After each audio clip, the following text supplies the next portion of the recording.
اعوذ باللہ من الشیطان الرجیم بسم اللہ الرحمن الرحیم الحمد للہ الذی نور قلوب العارفین بنور معرفتہ واثبت فؤاد انبیائہ واولیائہ بقصص الانبیاء والمرسلین وأكمل إيمان المسلمين والمؤمنين بولاية علي أمير المؤمنين عليه السلام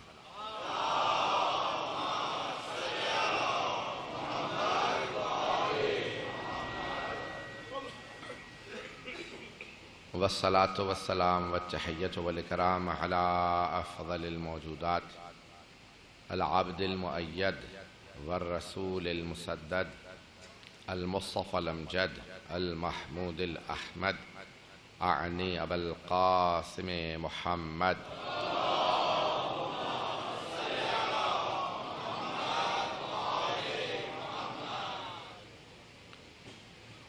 وعلى روحه ونفسه وصهره ووصيه سيد الأتقياء والأصفياء مولى الموالي إمام المتقين علي بن أبي طالب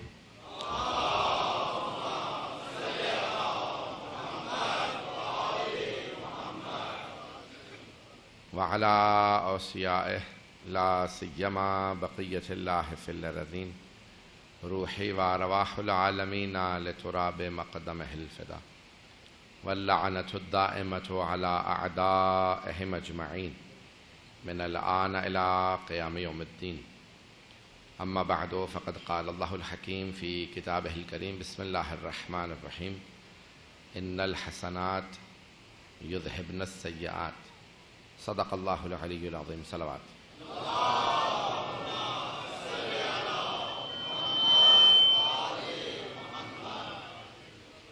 سورہ فاتحہ کی درخواست کی گئی ہے حمید علی ابن احمد علی، شمیم فاطمہ بنت فیاض حسین، مشتبہ مستجاب زہرہ بنت محمد عالم، سلیم رضا ابن سید علی، سیدہ بیگم بنت اصغر علی، احمد علی ابن گلزار علی، ناصر رضا ابن رضا غلام علی، حاضرین کے تمام مرحومین، تمام شہداء کے لیے الفاتحہ۔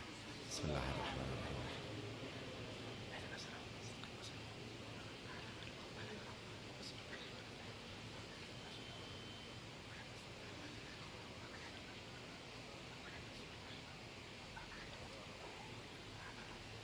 صلوات محمد علیہ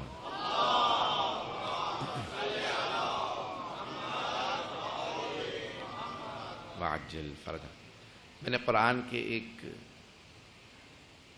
مختصر سے تصور کو آپ کے سامنے پیش کیا ہے۔ آیت ان الحسنات یذہبن السیئات، بے شک نیکیاں برائیوں کو کھا جاتی ہیں۔ قرآن نے ایک بڑا گہرا تصور دیا ہے، بے شک نیکیاں برائیوں کو کھا جاتی ہیں۔ انسان کو اگر نیکی کی مہلت ملتی رہے برائیاں خود بخود ختم ہو جاتی ہیں۔ مجھے آج پیش کرنا ہے کس کس چیز کو حسنہ کہا گیا ہے، سننا پسند فرمائیں گے تمام حضرات۔ ان الحسنات، اللہ کہہ رہا ہے بے شک، انا تاکید کے لیے ہے، یہ موقدہ ہے۔ حسنات جمع ہے حسنہ کی، حسنہ نیکی۔ سلام کرتے ہیں تو 70 نیکیاں ملتی ہیں، 69 سلام کرنے والے کو، ایک جواب دینے والے کو۔ جواب دینے پہ بھی ایک حسنہ ہے، انسان کو اندازہ نہیں حسنہ کیا ہے۔ یہ جب یہ پردے گریں گے اور وہ پردے اٹھیں گے پھر اندازہ ہوگا کہ یہاں کا ثواب وہاں کتنا ملتا۔ تو ان الحسنات یذہبن السیئات، سیئات جمع ہے سیئہ، گناہ، برائی۔ اچھائیاں برائیوں کو کھا جاتی ہیں۔ سادہ ترجمہ اگر کروں، اچھائی برائی کو کھا جاتی ہے، برائی اچھائی کو نہیں کھاتی۔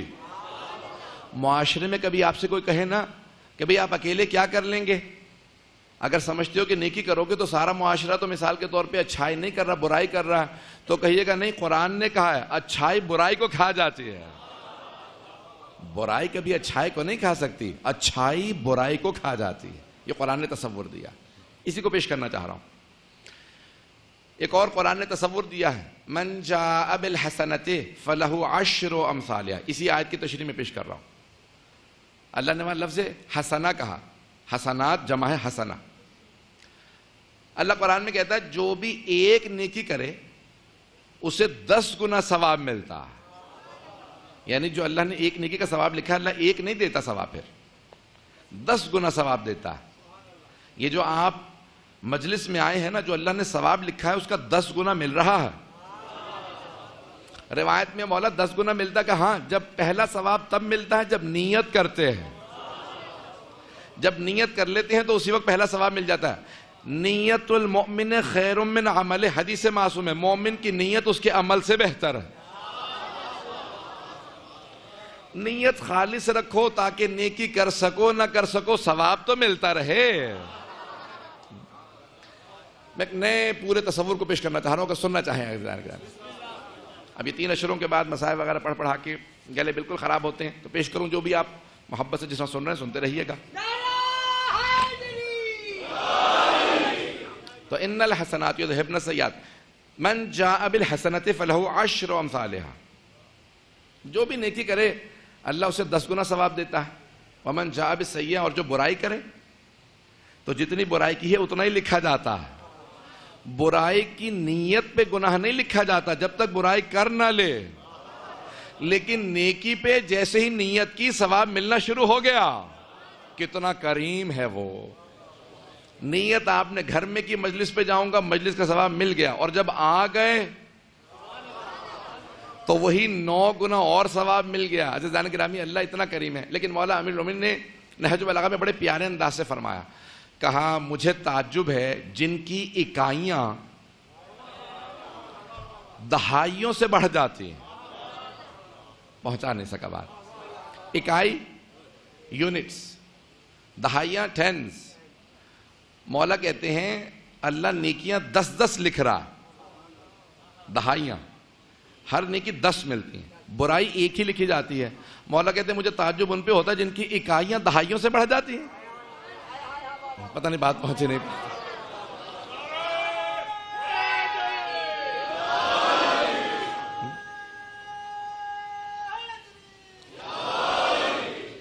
کہ اللہ ہر نیکی کو 10 گنا لکھ رہا ہے، یہ پھر بھی ایک ایک گنا کیسے بڑھ گیا، نیکیاں کم کیسے ہو گئیں.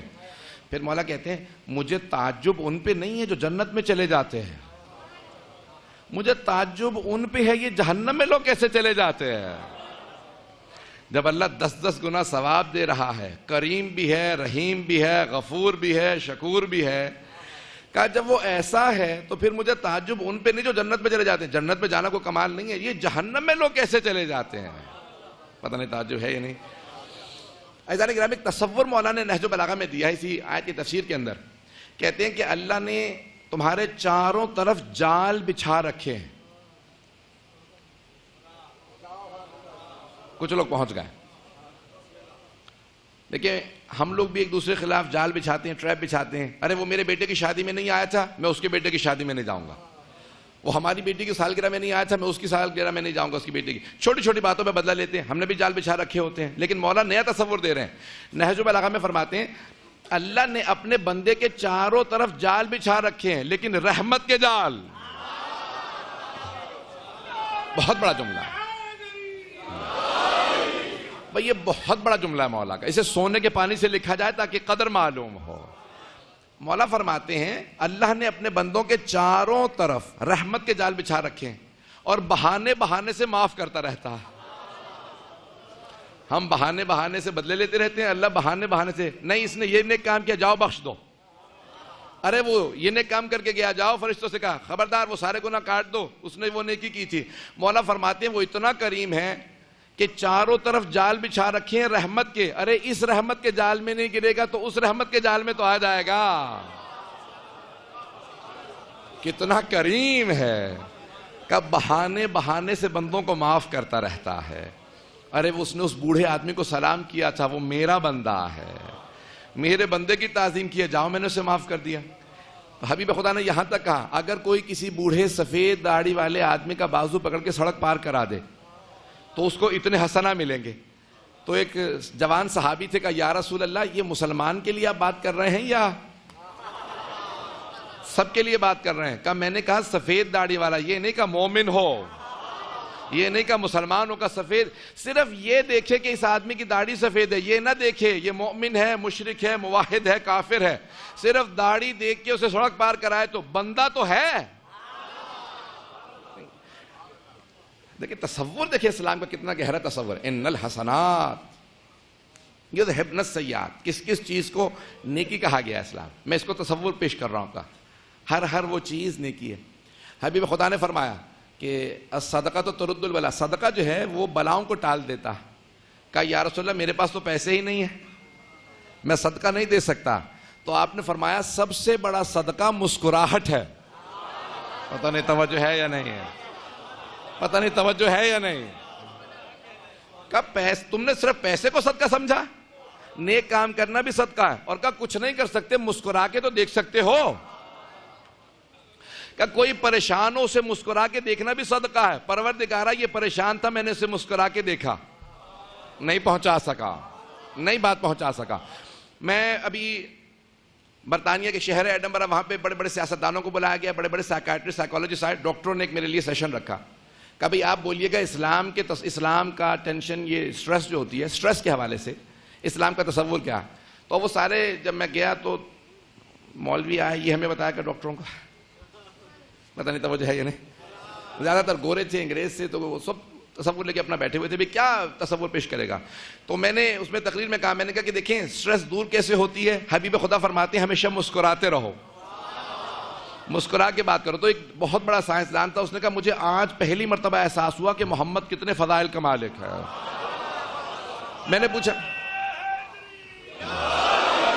میں نے پوچھا کیسے آپ کو اندازہ ہوا؟ کہا آج نفسیات نے دریافت کیا، سارے مجمع کی توجہ، خون جگر دے رہا ہوں، نہ سینے میں طاقت ہے نہ گلے میں۔ وہ کہتا ہے مجھے آج سائنس نے 20ویں صدی 21ویں صدی میں دریافت کیا کہ جب آپ مسکرا کے بات کرتے ہیں اس کا اثر ہی کچھ اور ہوتا ہے۔ حتیٰ اگر آپ ٹیلی فون پہ ہوں، اگلا آپ کو دیکھ ہی نہیں رہا، اسے پتہ ہی نہیں ہے کہ آپ مسکرا رہے ہیں یا نہیں، لیکن اگر آپ مسکرا کے بات کریں تو اثر اور ہوتا، بھویں چڑھا کے بات کریں تو اثر اور ہوتا۔ کہ مجھے تعجب ہے مسلمانوں کے نبی کا یہ مقام تھا کہ 1400 سال پہلے بغیر لیبارٹری کے، بغیر علم نفسیات کے ماہر کے، اس نے وہ باتیں کہی ہیں جو آج ہم سمجھ رہے ہیں۔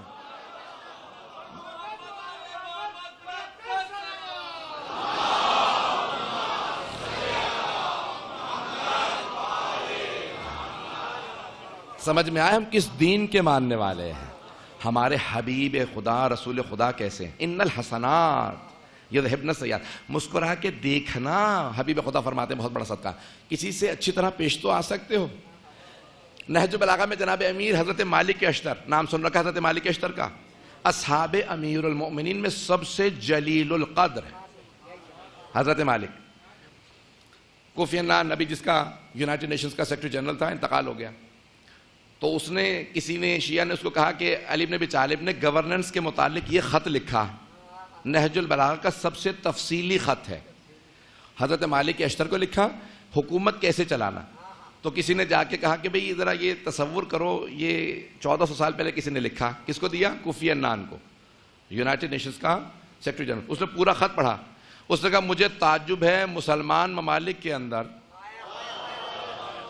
آج تک لوگ مسائل حل نہیں کر پائے، جبکہ ان کے پاس ایسی ڈاکیومنٹ ہے کہ بڑے سے بڑا سیاستدان، بڑے سے بڑا مفکر، بڑے سے بڑا فلسفی ایسی ڈاکیومنٹ آپ کو نہیں دے سکتا جو علی بن ابی طالب 1400 سال پہلے دے گا ہے۔ نظام کیسے چلا ہے؟ کہا آج سے 1400 سال پہلے۔ اس میں ایک صرف جملہ پیش کر رہا ہوں۔ حضرت مالک اشتر سے کہتے ہیں اے مالک، گورنر کے طور پہ اگر تمہارے پاس رعایا کو دینے کے لیے کچھ بھی نہ ہو، خزانے خالی ہوں، نہ کھانے کو دینے کے لیے ہو، نہ خزانے میں کچھ ہو، تو دیکھو پیسہ بے شک نہ دینا، اخلاق تو دے سکتے ہو، محبت تو دے سکتے ہو۔ تو کہا مالک اپنی رعایا کو اتنی محبت دینا، رعایا محبت سے بھی راضی ہو جاتی ہے۔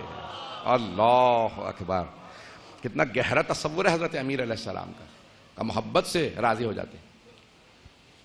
لوگوں نے ابن سینا سے بھی منسوب کیا، اور کچھ نے کہا ہے کہ یہ ابن سینا کا نہیں، حکیم لقمان کا جملہ ہے کہ جب پوچھا، میں کسی اور جگہ بھی پیش کر رہا تھا کہ ایک ایسی دوا بتا دیں جو ہر بیماری کا علاج ہو، ایک ایسی دوا کوئی ایک سٹینڈرڈ دوا ہو جو ہر بیماری میں کام آئے.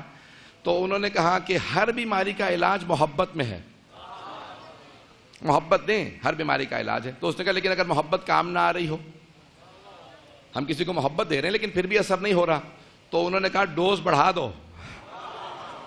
عزیزان گرامی, میں اس کو پیش کر رہا ہوں کہ ہمارے ہاں تصور ہی نہیں سب کے ذہنوں میں آ رہا کہ حسنات کیا ہے, نیکی کیا ہے. پیسہ خرچ کرنا نیکی نہیں ہے. ہمیں اگر تصور سمجھ میں آ جائے جو قرآن نے کانسیپٹ دیا, اگر سننا چاہیں میں بات کو آگے بڑھانا چاہتا ہوں. قرآن کی روح سے اور حدیث کی روح سے کیا کیا حسنات ہیں. اب میرے ساتھ ہر جگہ ہو رہا ہے کہ میرے سر پہ پنکھا ہوتا نہیں اور میرا پنکھے کے بغیر گزارا نہیں ہے. تو عزیزان گرامی, حسنات کیا کیا, آئیے ذرا حدیث سے بھی کچھ حسنات پیش کرنا چاہ رہا ہوں. ایک حدیث میں الفاظ ہیں کہ جو بھی مجلس میں آیا, عزاداری میں شرکت کی, تو اس نے سرور کائنات کے ساتھ نیکی کی ہے. لقد احسن اللہ, قد اس نے نیکی کی ہے سرور کائنات. یعنی اگر کوئی امام حسین کی دشمنی اختیار کرے تو اس نے سرور کائنات کے ساتھ ظلم کیا ہے. اور اگر کوئی مجلس میں آئے امام حسین سے محبت کا اظہار کرے تو سرور کائنات کے ساتھ نیکی کی ہے.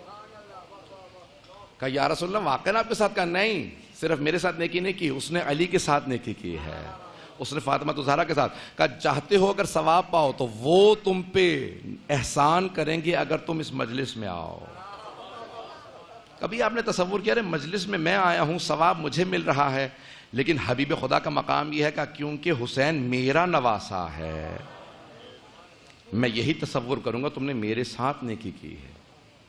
بعض اوقات عمل نیکی ہوتا ہے, بعض اوقات صرف عمل نہیں, انسان کے دل کی کیفیت بھی نیکی ہوتی ہے. اگر سننا چاہیں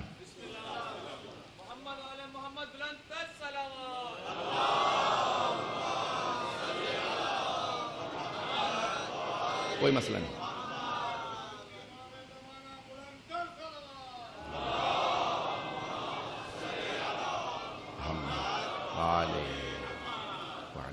توجہ ہے جانے کیا. تو اب انسان اپنی زندگی کے اندر ان الحسنات یذہبن السیئات, نیکیاں برائیوں کو کھا جاتی ہیں. میرے ساتھ توجہ رکھیے گا. اب وہ اہتمام کرتے ہیں, مجھے کوئی پرواہ نہیں ہے کیونکہ آدھا گھنٹہ میرے پاس اور رہ گیا, مجھے اسی میں بات کو مکمل کرنا.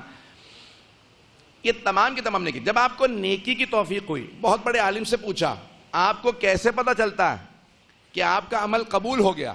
وہ کہتے ہیں جب اللہ مجھے ایک اور نیکی کی توفیق دے دیتا ہے تو مجھے یقین ہو جاتا ہے کہ پچھلا عمل قبول ہے, تبھی تو اگلی نیکی کی توفیق ملی ہے. جملوں میں کتنی باریکیاں. اگر اللہ نے دوبارہ توفیق دی ہے, پھر مجلس میں آ گیا ہوں, پھر میں کوئی نیکی کر رہا ہوں, اس کا مطلب ہے پچھلا عمل قبول تھا. وہ اللہ کتنا کریم ہے, بہانے تلاش کرتا ہے بخشش کے, میں بندوں کو کیسے بخشوں. حسنات, یہاں تک حبیب خدا فرماتے ہیں کہ یا رسول اللہ ہماری نعمتوں کے سب سے بڑے مستحق کون ہیں؟ وہ مسلمان تھا, صحابی رسول تھا جس نے سوال کیا تھا, کوئی عام آدمی نہیں. صحابی کہہ رہا یا رسول اللہ میری نیکیوں کا, میری نعمتوں کا سب سے بڑا مستحق کون ہے؟ اللہ نے آج مجھے بہت پیسہ دے دیا, سب سے بڑا مستحق کون؟ سوچ ہی رہا تھا پیغمبر اسلام کہیں گے جتنا دے سکتا ہے مجھے دے دے. پتہ نہیں توجہ ہے یا نہیں. اس نے کہا یا رسول اللہ سب سے زیادہ مستحق کون ہے میری نیکیوں کا؟ کہا تیرے ماں باپ سب سے زیادہ مستحق ہیں. کہا یا رسول اللہ آپ کے لیے, کہا اگر ان کے ساتھ نیکی سے پیش آئے گا سمجھ لے تو نے میرے ہی ساتھ نیکی کی ہے. کوئی اور دنیا میں دکھائیے جو حکومت قائم, توجہ میرے ساتھ رکھیے, جو حکومت قائم کرے, ادھر نہ دیکھیے گا میری طرف دیکھتے رہیے گا, جو دنیا میں حکومت قائم کرے, نظام قائم کرے, دنیا کا ایک اور مجھے ایسا حکمران دکھا دیں جو بادشاہ ہو, وزیر ہو, صدر ہو, پوری دنیا کے اندر نظام قائم کرے لیکن کبھی بھی کسی کے سامنے فخر و مباحات نہ کرے, ادنا سی کنیز کی بھی تعظیم میں کھڑا ہو جائے. خدا کی قسم مورخین نے لکھا ہے رسول خدا ادنا سی کنیز بھی آتی تھی تو اس کے سامنے بھی تکبر نہیں کرتے تھے, تواضع سے پیش آتے تھے.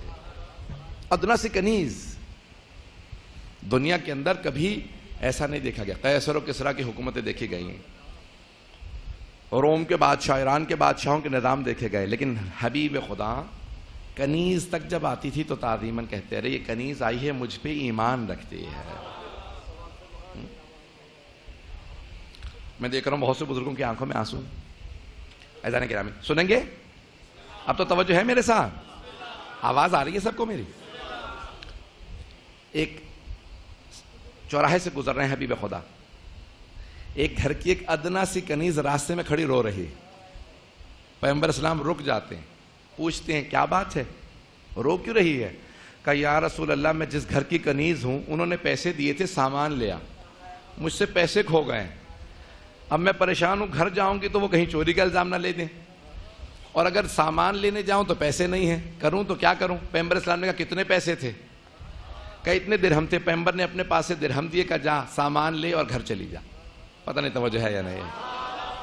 اپنے پاس سے اسے پیسے دیے, اتنے پیسوں سے درہم سے جا سامان لے. پیغمبر اسلام جہاں جا رہے تھے واپس آئے, دیکھا دوبارہ وہیں بیٹھی رو رہی ہے. کہا اب کیا معاملہ؟ نہیں کتنے کریم ہیں, اتنے حبیب خدا کریم ہے, اب نہیں کہتے کہ تجھے پیسے دے چکا ہوں. کہا اب کیا معاملہ, اب کیوں رو رہی ہے؟ کہا یا رسول اللہ پیسے کھوئے ہوئے بہت دیر ہو گئی تھی, اب جب میں دیر سے گھر جاؤں گی, سامان تو میں نے لے لیا آپ کے پیسوں سے, اب جب میں دیر سے جاؤں گی تو پوچھیں گے دیر سے کیوں آئی, اس پہ مجھے ڈانٹ پڑے گی. کہا جس گھر میں تو کنیز ہے وہ میرے ماننے والے ہیں یا نہیں؟ یعنی مسلمان ہیں, یہودی ہیں, عیسائی ہیں, کیا ہیں؟ کہا یا رسول اللہ وہ مسلمان ہے. کہا چل میرے ساتھ میں تیری سفارش کر دوں. اللہ اکبر. ایک مرتبہ کنیز سے کہا میرے ساتھ چل سامان لے. جیسے گھر پہنچے پیغمبر اسلام نے کہا تو رک جا, میں دروازے پہ دستک دیتا. حبیب خدا نے ایک مرتبہ دستک دی اور آواز دے کے پوچھا السلام علیکم یا اہل دیارس, گھر میں رہنے والوں تجھ پہ سلام ہو. انہوں نے جواب نہیں دیا. پھر رسول خدا نے دوسری مرتبہ کہا گھر میں رہنے والوں تم پہ سلام ہو, جواب نہیں آیا. تیسری مرتبہ کہا, چھوٹا سا گھر تھا, او گھر میں رہنے والوں تم پہ سلام ہو. سارا گھر اٹھ کے باہر آیا. پیغمبر اسلام نے سوال کیا تم لوگوں کو آواز نہیں آئی تھی میں سلام کر رہا ہوں؟ کہا یا رسول اللہ آواز تو آ گئی تھی اور ہمیں سمجھ بھی آ گیا تھا کہ آپ ہیں, ہم چاہیے رہے تھے کہ حبیب خدا ہم پہ سلام بھیجتے رہے. حبیب خدا کا ہم پہ سلام آتا رہا اس لیے ہم خاموش تھے. کہا اچھا مجھے مانتے ہو؟ کہا یا رسول خدا اپنی جان سے زیادہ محبت کرتے ہو؟ کہا اپنی جان سے زیادہ. کہا اس کنیز کی سفارش لایا, اسے سزا نہ دینا, یہ ایک ادنا سی کنیز ہے, اس سے خطا ہو گئی تھی, تاخیر ہو گئی ہے. یہ نہیں کہتے کہ پیسے کھو گئے تھے میں نے, کچھ نہیں کہتے. کہا اس سے تاخیر ہو گئی تھی میں سفارش کرنے آیا ہوں. تو گھر کے مالک نے کہا یا رسول اللہ آپ کی محبت میں نے اس کنیز کو آزاد کیا, یہ آپ کی محبت میں ہم نے اسے آزاد کیا. تو اب وہ کنیز نے کہا یا رسول خدا اب میں آزاد ہوں. کہا کہ ایمان رکھتی ہے, جو کہے گی میں تیرے لیے ویسے ہی کام انجام دینے کے لیے تیار ہوں, جس سے کہے گی اس سے تیرا حق پڑھوں گا. عزیزان گرامی جو حکومت قائم کر کے کنیزوں غلاموں کا خیال رکھے اسے محمد مصطفیٰ کہتے ہیں.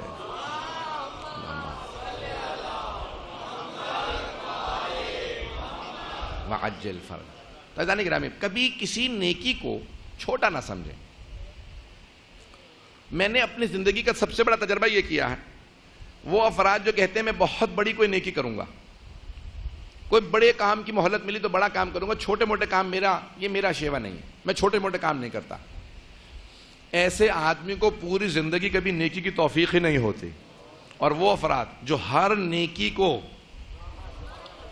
فوراً ہر موقع کو اویل کرنا چاہتے ہیں, فوراً اس سے فائدہ اٹھانا چاہتے ہیں, میں ہر نیکی کا کام کروں گا, ان کی زندگیوں میں اللہ انہی کو بڑی بڑی مہلتیں بھی دیتا ہے. توفیق انہیں ملتی ہے جو ہر نیکی سے فائدہ اٹھانا چاہتے ہیں. پتہ نہیں بات پہنچ رہی نہیں پہنچ رہی, برا تو نہیں منا رہے ہیں.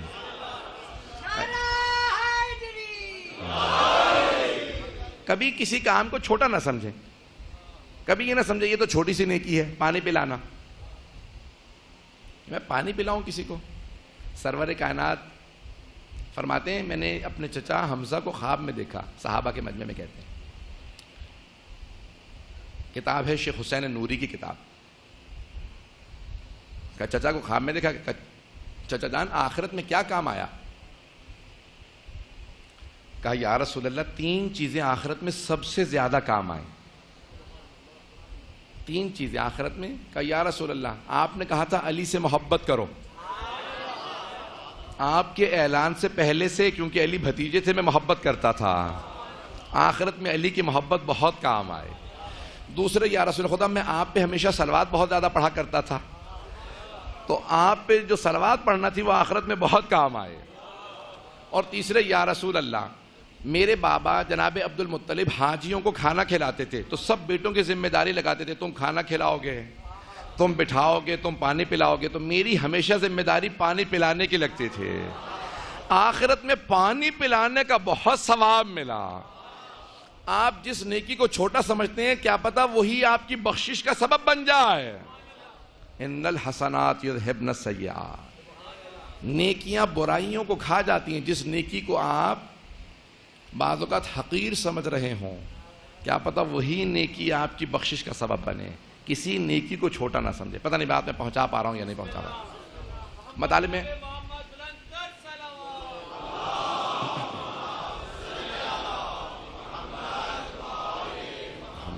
وعجل فرج. میں بہت سے موضوعات کو پیش کر سکتا تھا. امامت سے عصمت سے متعلق بے انتہا مطالب ہیں, آیات ہیں, لیکن جب کہا کہ ایصال ثواب سے متعلق ہے تو یہ ایک ایسی آیت ہے جب بھی پڑھتا ہوں تو سوچنے پہ مجبور ہوتا ہوں کہ چند الفاظ ہیں. ان الحسنات یذہبن السیئات. 4 الفاظ میں اللہ نے پوری دنیا کے نظام کو سمو دیا.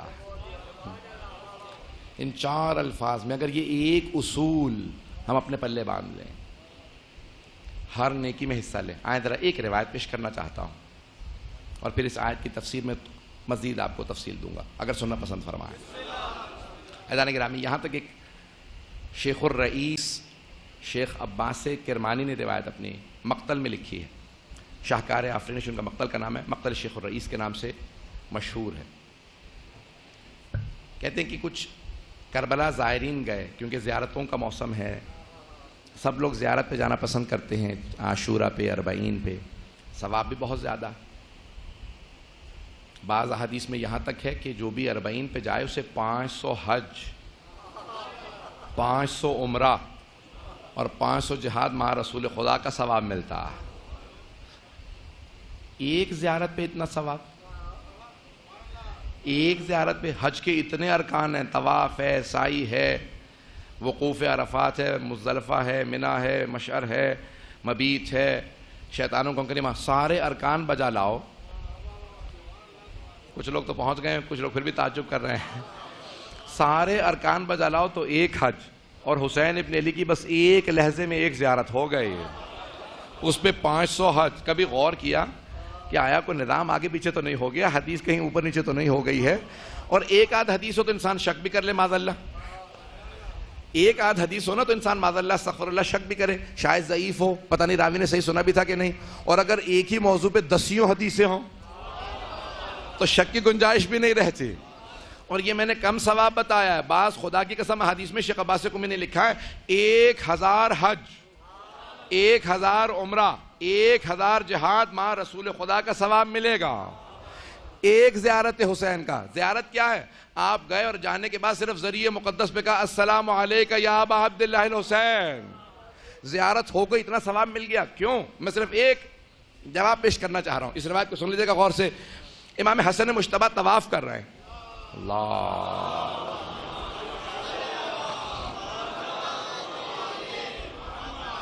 طواف کر رہے ہیں. حسنات گنوا رہا ہوں, صرف نیکیاں گنوا رہا ہوں. طواف کر رہے ہیں حج کا, یوم تمتع کا. حج پہ گئے ہیں, اس سے پہلے ایک طواف کر رہے ہیں. تمام حاجی دیکھتے ہیں کہ ایک مرتبہ ایک سائل آتا ہے, ایک بھکاری یار, اس نے آ کے سوال کیا کہ ہے کوئی راہ خدا میں جو مجھے کھانا کھلا دے, بہت بھوکا ہوں. ہے کوئی راہ خدا میں جو مجھے نالین لے دے, جوتے لے دے, پاؤں میں جوتے نہیں. ہے کوئی راہ خدا میں مجھے لباس دے دے, کہ بدن پہ میرے لباس نہیں ہے, گرمی سے مر رہا. امام سب نے دیکھا کہ ابھی ہم طواف کر رہے ہیں, طواف سے جب فارغ ہوں گے تو آ جائیں گے. سب نے دیکھا امام حسن مجتبیٰ نے طواف چھوڑا. نہیں ہے مجمع, امام حسن مجتبیٰ نے طواف چھوڑا, کہا آ میرے ساتھ چل. اس کا بادو تھاما, اسے لے گئے, لباس لے کے دیا, نالین لے کے دیے, کھانا کھلایا, واپس آئے. جیسے ہی واپس آئے سارے حاجیوں نے امام حسن مجتبیٰ پہ حملہ کیا. کہا فرزند رسول, آپ نواسہ رسول ہوتے ہوئے عبادت چھوڑ کے چلے گئے. توجہ, حج کا طواف چھوڑ کے, اتنی بڑی عبادت چھوڑ کے, خانہ خدا کا طواف چھوڑ کے, آپ اس بھکاری کو جس کا کچھ پتہ نہیں کہ کیسا ہے, نیک ہے گنہگار ہے. اس بھکاری کے کہنے پہ آپ چلے گئے کھانا کھلانے, لباس پہنانے, جوتے پہنانے. آپ کو خیال نہیں آیا کہ طواف کر رہے تھے, مولا نے کہا تم نے میرے جد رسول خدا کی حدیث نہیں سنی کہ جس نے ایک بھوکے کو کھانا کھلایا اسے 3 حج کا ثواب, جس نے ایک بے لباس کو لباس پہنایا اسے 3 حج کا ثواب, جس نے کسی ننگے پاؤں چلنے والے کو جوتے پہنائے اسے 3 حج کا ثواب. کا سارے ارکان بجا لاؤ تو 1 حج. میں نے تو صرف طواف چھوڑا 9 حج لے کے آیا. بھائی اگر بات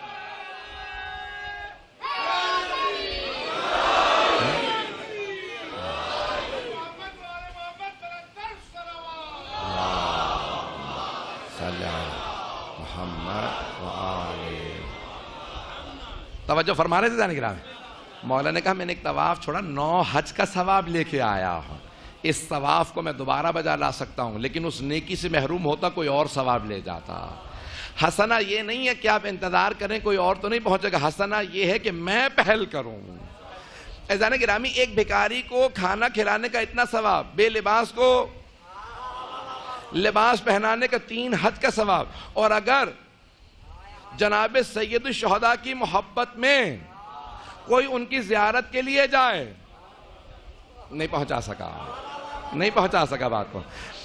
کسی نے علامہ حلی کا ان کی کتاب میں ہے کہ انہوں نے وہ سوالات جو 12ویں امام سے کیے ہیں کہ سفر کر رہے تھے, مکے کربلا سے واپس مدینے آ رہے تھے, تو پیدل آ رہے تھے, پیدل گئے تھے, تو کہتے ہیں راستے میں نے دیکھا کہ کوئی سوار ہے آیا, بہت وجیح, بہت پرنور, بہت خوبصورت. کا ساتھ چلو سفر میں, نجف تک ساتھ. تو کہا اگر آپ جیسا کوئی ہم سفر ساتھ ہو تو اس سے بہتر کیا ہوگا جس کا اتنا ہیبت و نور ہو. تو علامہ حلی کہتے ہیں میں اس وقت مرجع تھا, سب مجھے سب سے زیادہ قابل مانتے تھے, تھوڑی سی گفتگو ہوئی مجھے اندازہ ہوا میرا تو علم کچھ بھی نہیں ہے, یہ تو بہت آگے کی باتیں کر رہا ہے. تو کہا میں نے سوچا کہ کچھ سوالات کر لوں جو میرے لیے حل نہیں ہو رہے تھے. تو میں ایک سوال کیا کہ یہ سوال, تو کہا اس کا جواب یہ ہے. کہ اس کا کوئی حوالہ ہے؟ کہ جب اپنے ہی گھر میں جاؤ گے نا, تمہارا کتاب خانہ ہے, اپنے کتاب خانے میں کی لائبریری کے اندر جب قفسے گنو گے نا تو 7ویں قفسے پہ, بک شیلف کو قفسہ کہتے ہیں, کہ جو 7واں بک شیلف ہے نا اس کی چوتھے شیلف کے اوپر اتنے نمبر پہ کتاب ہے, اس کے اتنےویں صفحے پہ اتنی طرف. جب سطر گنو گے, کہا میری لائبریری کو مجھ سے بہتر تو یہ جانتے ہیں. پتہ نہیں توجہ ہے یا نہیں. تو اب سوالات کرتے رہے. پھر کہا ایک حدیث پوچھنا چاہتا ہوں. کہ میں نے اکثر جگہوں پہ حدیث دیکھی ہے, ہماری کتابوں میں آئی ہے کہ حسین ابن علی کی زیارت کا 1000 حج کا ثواب, 500 حج کا ثواب. اگر کوئی ایک آنسو بہا دے تو جناب سیدہ اس کی شفاعت کریں گے, رسول خدا شفاعت کریں گے. مچھر کے پر کے برابر بھی اگر کوئی آنسو بہائے تو شفاعت. کیوں؟ کہ حدیث ہے, میرا شک نہیں ہے. علامہ حلی نے کہا میرا شک نہیں ہے, حدیث مستند ہے, اور ایک کتاب میں نہیں, اتنی کتابوں میں آئی ہے, لیکن مجھے سمجھ میں نہیں آتا اتنا ثواب کیوں رکھا ہے. تو کہا سن, کہا اللہ سبحانہ و تعالیٰ, اگر ایک انہوں نے کہا کہ ایک واقعہ سناتا ہوں, اور میں کیونکہ وقت نہیں ہے, اگر واقعہ مکمل کر دوں گا سنیں گے. کہ ایک واقعہ سناتا ہوں, تجھے واقعے سے آسان ہو جائے گا. نوجوانوں کو, بچوں کو, نوجوانوں کو ضرور سمجھا دینا تاکہ ان کے ذہن میں شبہ نہ آئے. میں اسی لیے پیش کر رہا ہوں کہ علامہ حلی جیسے عالم نے لکھا ہے. یہ حسنات کیا ہیں اسی کو میں خلاصہ کر کے پیش کر رہا ہوں. تو کہا کہ ایک بادشاہ شکار پہ گیا, اپنے قافلے سے بچھڑ گیا شام کے وقت. اب اس نے دیکھا جنگل ہے, کچھ بھی نہیں ہے, یہاں تو جانور ہی مجھے کھا جائیں گے. تو کہا کہ میں ایک مرتبہ اسی جنگل کے اندر ایک جھونپڑا نظر آیا, فوراً قریب گیا, جھونپڑے کے قریب گیا, دستک دی تو ایک نوجوان باہر آیا. کہا کیا بات ہے؟ یہ نہیں بتایا میں بادشاہ ہوں. کہا میں اپنے قافلے سے بچھڑ گیا ہوں, ایک رات کی پناہ مل سکتی ہے؟ کہا رک جاؤ, میری بوڑھی ماں ہے, میں اپنی ماں سے پوچھ لوں. کہا اماں ایک آدمی ہے کہتا ہے پناہ چاہیے, کہ بیٹا پناہ دے دو. آیا, کہا کچھ کھانے کو ہے, میں بہت بھوکا ہوں. کہا ہمارے پاس تو کل کائنات ایک گائے ہے اور کچھ بھی نہیں, اگر بات پہنچ جائے. کہ بس ایک گائے ہے اور کچھ نہیں ہے. تو کہا کہ اماں ہم یہ جنگل ہے, یہاں سے ہم جڑی بوٹیاں توڑ لیتے ہیں, سبزی توڑ لیتے ہیں, پھل لے آتے ہیں, باقی گائے کا دودھ ہے وہ پی لیا, تو اور کچھ بھی نہیں ہے ہمارے پاس. تو ماں نے کہا کہ نہیں, یہ ہمارا مہمان ہے, گائے کو ذبح کر کے کھلا دے. تو اس نے ذبح کیا اور اسے گوشت پکا کے دے دیا, اس نے کھا لیا. صبح کو فوج نے تلاش کر لیا. تو اس نے, بادشاہ نے کہا اس جوان سے, اگر کبھی پریشان ہونا تو میرے پاس آنا, میں بادشاہ ہوں, شہر میں آنا, وہاں میرا محل ہے, ضرورت پڑے تو آ جانا. جب گائے ذبح ہو گئی، گھر میں کچھ نہیں تھا، چند ہی دنوں میں فاقے ہونے لگے، کھانے پینے کے لالے پڑ گئے۔ ماں نے کہا بادشاہ نے کہا تھا میرے پاس آ جانا، ذرا جا بادشاہ کے پاس جا۔ تو اب وہ فوراً بادشاہ کے پاس پہنچا۔ محل میں اندر کوئی جانے نہیں دے رہا تھا، کوئی غریب آدمی ہے، یہ محل میں کیسے جائے گا؟ کہ صرف بادشاہ سلامت سے اتنا کہہ دو کہ ایک مرتبہ آپ کو کسی نے پناہ دی تھی، وہ آپ کے در پہ آیا ہے۔ تو بادشاہ نے کہا اسے آنے دو۔ کہا کہ بادشاہ سلامت گھر میں فاقے ہو رہے ہیں، اگر کوئی مدد کر سکیں۔ تو فوراً بادشاہ نے کہا کہ بھئی آپ سارے دربار کے لوگ بتائیں کہ اسے کیا دوں۔ ایک نے کہا بادشاہ سلامت اپنا تاج دے دیں، دوسرے نے کہا نہیں تاج بہت زیادہ، بس ایک ہیرا دے دیں، تیسرے نے کہا نہیں ہیرے کی ضرورت نہیں ہے، 100 اشرفیاں دے دیں۔ سب نے اپنے اپنے حساب سے بتایا، سب کچھ کہا۔ بادشاہ نے کہا تم میں سے کسی نے انصاف نہیں کیا، اس کی کل کائنات وہ گائے تھے، اس نے اپنی ساری کائنات مجھ پہ لوٹا دی، اب اگر میں اس کے بدلے میں جو کچھ میرے پاس ہے دے دوں تو میں نے بدلہ نہیں دیا۔ پتہ نہیں بات پہنچی نہیں پہنچی۔ تو علامہ ہلی سے ایک مرتبہ اس ہستی نے کہا کہ اے علامہ اے ہلی، یوسف بن مطہر ہلی، سید الشہداء کے پاس جو کچھ تھا، جان مال اولاد سب کچھ قربان کر دیا، کہ پروردگارہ تیری خاطر۔ کہ اب یہ جتنا اجر و ثواب اللہ دے رہا ہے نا، وہ اس زائر کا ثواب نہیں ہے، حسین کی قربانیوں کا صدقہ۔ پتہ نہیں بات پہنچی نہیں پہنچی۔ کہ وہ ثواب اس کی زیارت کا نہیں ہے، اس کی نیکی کا نہیں ہے، امام حسین کی قربانیوں کا اجر و ثواب ہے۔ حسین جو کچھ تھا آپ نے میری راہ میں دے دیا۔ بیٹے دے کے بھی حسین یہ نہیں کہہ رہے کہ پروردگارہ میں نے سب کچھ دے دیا ہے، کہا تیرا بندہ تیری بارگاہ میں آ گیا۔ عزیزان گرامی، اب خالق کیوں نہ کہے حسین، جب تک خدائی ہے تب تک تو ہے، نہ خدائی کو زوال نہ حسینیت کو زوال۔ اب کبھی حسین کو زوال نہیں آئے گا، کیونکہ حسین خدا میں فنا ہو گئے۔ جو عشق خدا میں اتنی بڑی قربانی دے، پھر خدا اسے بقا دے دیتا ہے، اسے پھر فنا نہیں آتی۔ یہ حسنات۔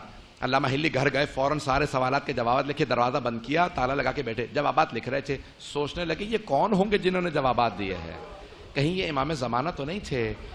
ہاتھ سے ایسا گرا، دیکھا دوبارہ وہی نور سامنے آیا، ایسا ہاتھ میں دیا، کہا کہ اے یوسف ابن مطہر ہلی، اگر یہ تیرا امام نہیں تھا تو پھر اور کون تھا؟ خود ہی بتایا۔ تو انہوں نے جواب لکھا کہ امام نے کہا ہے یہ ثواب تمہاری زیارت کا نہیں ہے، امام حسین کی قربانی کا ہے۔ پتہ نہیں بات پہنچی نہیں پہنچی۔ اب جب بھی مجلس میں آئے نا تو عبادت سمجھ کے آئے، گھر سے وضو کر کے چلیں، نیت کریں میں مجلس میں جا رہا ہوں۔ ماں باپ کی طرف سے چاہے وہ زندہ ہوں چاہے مردہ ہوں، نیت کریں تاکہ انہیں بھی ثواب ملے۔ اللہ کے ہاں ثواب کی کمی نہیں ہے، وہ آپ کو ضرور ثواب دے گا۔ لیکن ہمارے کچھ استاد وہ ہمیشہ کہتے تھے کہ دیکھو جس کی طرف سے نیت کرو گے نا، نیابت دیکھ کے اگلا ثواب دیتا، قبول نیابت کی وجہ سے ہوتا ہے۔ تو کہا اگر مجلس میں آ رہے ہو تو کس کی نیابت میں آؤ کہ امام حسین کبھی رد نہ کرے۔ ہمارے ماں باپ بھی گنہگار ہیں، کیا پتہ ان کی وجہ سے، کہا کہ نہیں، کہا ایک ایسی نیابت ہے جو حسین کبھی بھی رد نہیں کریں گے، وہ ان کی بہن کی نیابت ہے۔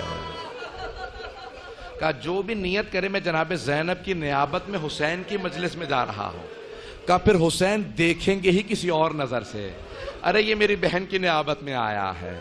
وہ بہن جو کوچہ و بازاروں میں گئی، اسے پتھر مارے گئے،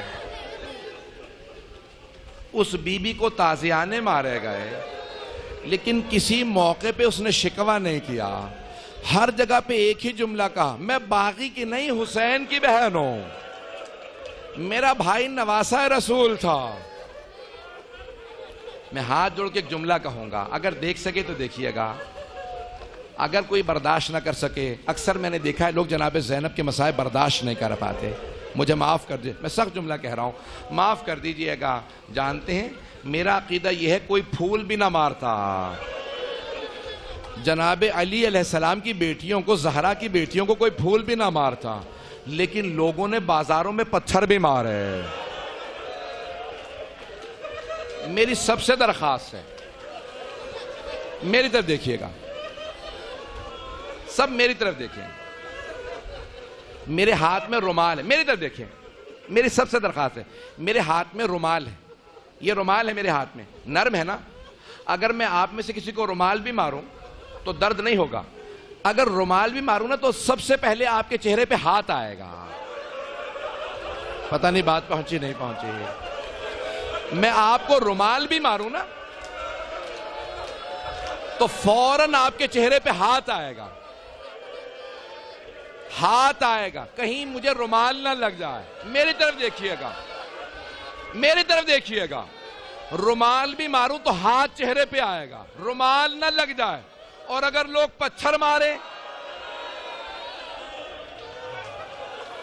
کوئی پتھر مارے اور ہاتھ پسے گردن بندھے ہوں، ہاتھ گردن سے بندھے ہوں،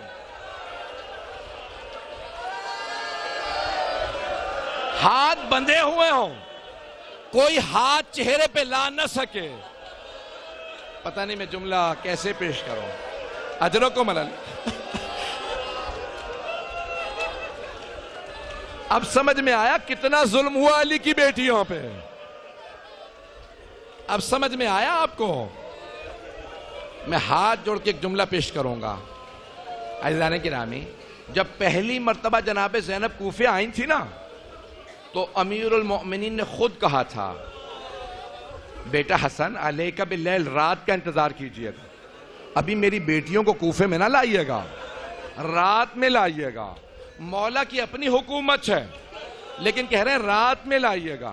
اور مولا نے اعلان کیا، اے کوفے والو، آج رات خبردار کوئی گھر سے باہر نہ نکلے، آج نبی کی نواسیاں کوفے میں آ رہی ہیں۔ روایت کے الفاظ ہیں مولا خود کوفے سے باہر گئے اور بیٹوں سے کہا، میری بیٹی زینب کی اونٹنی کی مہار میرے ہاتھ میں دے دو۔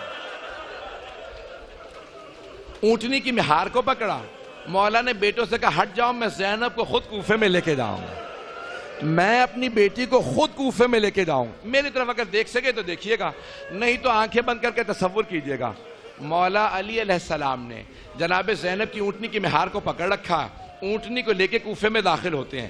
جیسے ہی کوفے میں داخل ہوئے، مولا نے آواز دی، بیٹی زینب، عماری کا پردہ ہٹائیے گا۔ بی بی نے پردہ ہٹایا، کہا جی بابا جان۔ کہا بیٹی دیکھ لو، یہ کوفے کا پہلا چوک ہے، بیٹی یہ کوفے کا پہلا چوک ہے۔ جناب زینب نے چوک کو دیکھا، پردہ گرا دیا، عماری کا پردہ گرا دیا۔ کچھ آگے بڑھے، مولا نے دوبارہ آواز دی، بیٹی زینب ذرا عماری کا پردہ ہٹانا۔ بی بی نے پردہ ہٹایا، جی بابا جان۔ کہا بیٹی دیکھ لو، یہ کوفے کی پہلی گلی ہے۔ بی بی نے گلی کو دیکھا، پردہ گرا دیا۔ کچھ آگے بڑھے تھے، مولا نے آواز دی، بیٹی زینب ذرا عماری کا پردہ ہٹانا۔ جناب زینب نے پردہ ہٹایا، کہا جی بابا جان۔ کہا بیٹی دیکھ لو، یہ کوفے کا بازار ہے۔ بس اب جناب زینب سے رہا نہ گیا، کہا بابا یہ چوک، یہ گلیاں، یہ بازار آپ عباس کو بتائیں، محمد حنفیہ کو بتائیں۔ بابا میں بازاروں میں نہیں آؤں گی، بابا گلیوں میں نہیں آؤں گی، میں چوک پہ نہیں آؤں گی۔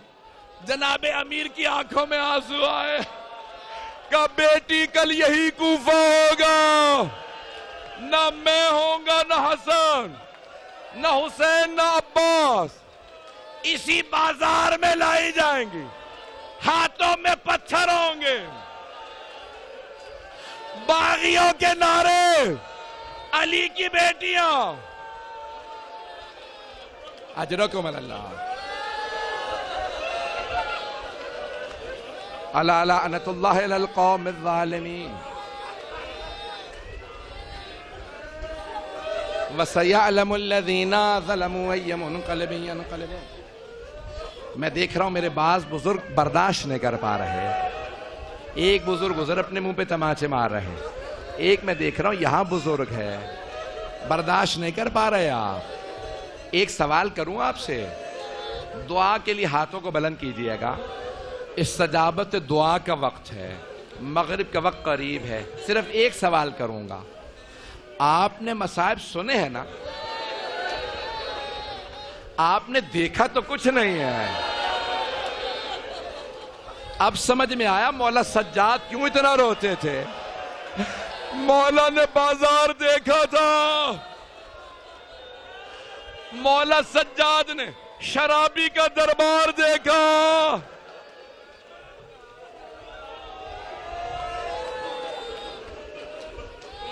اجرکم اللہ.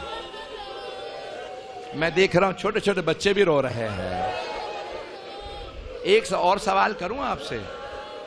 آپ کے بچے رو رہے ہیں, اگر خدا نہ خواستہ کوئی بچہ بے ہوش ہو جائے, پانی تو ضرور پلائیں گے نا.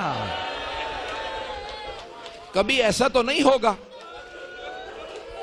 کہ کوئی بچہ بے ہوش پڑا رہے اور کوئی پانی نہ پلائے. ایک اور سوال کروں, خدا نہ خواستہ آپ کے چھوٹے سے بچے کو کوئی آپ کی آنکھوں کے سامنے تماچا مار دے, نہ جانے کربلا میں آنے والے کیسے تھے,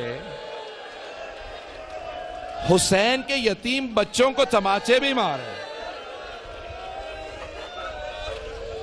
پروردگارا, واسطہ اس چھوٹی سی بی بی کے رخساروں کے رنگ بدلنے کا, صاحب الزمان کے ظہور میں تعجیل فرما. پروردگارا, ہم سے بہت سے لوگوں نے التماس سے دعا کی ہے. بس بھئی میں جانتا ہوں میں نے سخت جملے کہے, ابھی تو میں نے تفصیل سے پڑھا بھی نہیں مسائل. ایک آخری سوال کر رہا ہوں. آپ نے کبھی دیکھا تو نہیں ہوگا نا کہ کسی بیمار کو بستر سے گرا دیا گیا. شام غریبہ میں ایک بیمار سے بستر لوٹ لیا گیا تھا. پروردگارا, شام غریبہ کے اس بیمار کا واسطہ ہمارے تمام بیماروں کو شفائے کلی عنایت فرما. پروردگارا, ہم قسم کھا کے کہتے ہیں, اگر ہمارے بچے کربلا میں ہوتے تو ہمارے بچے شمر سے کہتے ہمیں تماچے مار لے, لیکن جناب سکینہ کو تماچا نہ مار. پروردگارا, ہماری اگر مستورات کربلا میں ہوتی وہ کہتی شمر ہمیں تازیانے مار دے, علی کی بیٹیوں کو تازیانہ نہ مار. پروردگارا, یہ جو ہاتھ بلند ہیں کسی کو رد نہ فرما. پروردگارا, ہم سب کی عاقبت بخیر فرما. ہم سب کو امام مہدی علیہ السلام کا ظہور دیکھنا نصیب فرما. دشمنان اہل بیت کو نیست و نابود فرما. تمام مومنین کی حفاظت فرما. جو بے اولاد ہیں جناب زینب کی اجڑی گود کا واسطہ, ان سب کو اولاد عنایت فرما. مقروضوں کے قرضے ادا فرما. پریشان حالوں کی پریشانیاں دور فرما. پروردگارا, مغرب کا وقت آ گیا, سب کی دعائیں مستجاب فرما. ربنا تقبل منا انك انت السميع العليم بحق محمد وآله الطيبين الطاهرين المعصومين.